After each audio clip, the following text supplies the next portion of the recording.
नमस्कार साथियों, आज के इस शॉर्ट वीडियो में हम लोग हिंदी शिक्षण के एक टॉपिक सर्व भाषावाद या सर्व भाषिक विधि, जिसको ऑडियो लिंगुअल मेथड कहते हैं, उसको समझते हैं। ठीक है। सर्व भाषिक विधि सुनने और बोलने पर विशेष बल देती है और यह व्यवहारवादी विचारधारा पर आधारित है। यह कहता है कि किसी भी व्यक्ति को सुनिए, बार बार उस भाषा को सुनिए और उसका आप प्रयोग करिएगा, तब धीरे धीरे आप भाषा को क्या करिएगा, सीख जाइएगा। या आप बहुत बार बार अभ्यास करिएगा, तब जाकर के भाषा सीख जाइएगा। तो कहता है सर्वभाषिक विधि किस पर विशेष बल देती है, तो सुनने और बोलने पर बल देती है।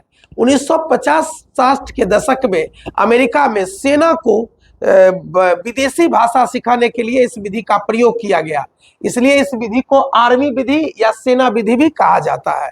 ठीक है। अब देखिएगा, समझिए इसको। यह सुनने और बोलने पर विशेष बल देता है, यह व्यवहारवाद पर आधारित है, इसलिए यह अत्यधिक अभ्यास यानी यांत्रिक पुनरावृत्ति, बार बार उस भाषा को सुनेगा, अभ्यास करेगा। दोहराव यानी ड्रिल द्वारा भाषा सीखने पर बल देता है। मिमिक्री यानी अनुकरण द्वारा भाषा पर सीखने पर बल देता है। याद करने यानी भाषा की जो संरचना है, कोई दूसरा भाषा सीखेगा उसको याद करने पर बल देता है। आदत निर्माण इत्यादि पर बल देता है, मतलब कि आप इतना अधिक भाषा का प्रयोग करिए कि वो आपके आदत में बस जाए वो भाषा। तो ऐसी बात है कि उसका सर्व भाषा विधि का, ठीक है, कि यह कक्षा में मातृभाषा के प्रयोग को हतोत्साहित करता है। इसका कारण यह है कि जब आप कोई विदेशी भाषा को रटते हैं, सीखते हैं, बार बार अभ्यास करते हैं, तो आप चाहते हैं कि मातृभाषा का प्रयोग ना हो, या इस विधि में मातृभाषा का प्रयोग कम करिएगा। आप जिस भाषा को सीखिएगा, बार बार सुनिएगा, बोलिएगा, उसी का प्रयोग आप ज्यादा कीजिएगा। इसलिए इस विधि में मातृभाषा के प्रयोग को हतोत्साहित किया जाता है।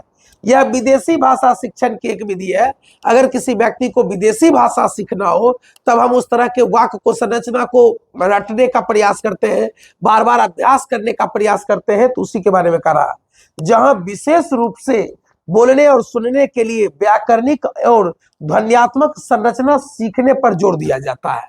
कुल मिलाकर यह कहना हुआ कि सर्वभाषिक विधि जो है सुनने और बोलने पर विशेष बल देती है, यानी बार बार सुनने और बार बार बोलने पर, यानी अभ्यास पर, यानी इतना बार अभ्यास करिए कि आपकी आदत हो जाए, इस पर यह बल देती है।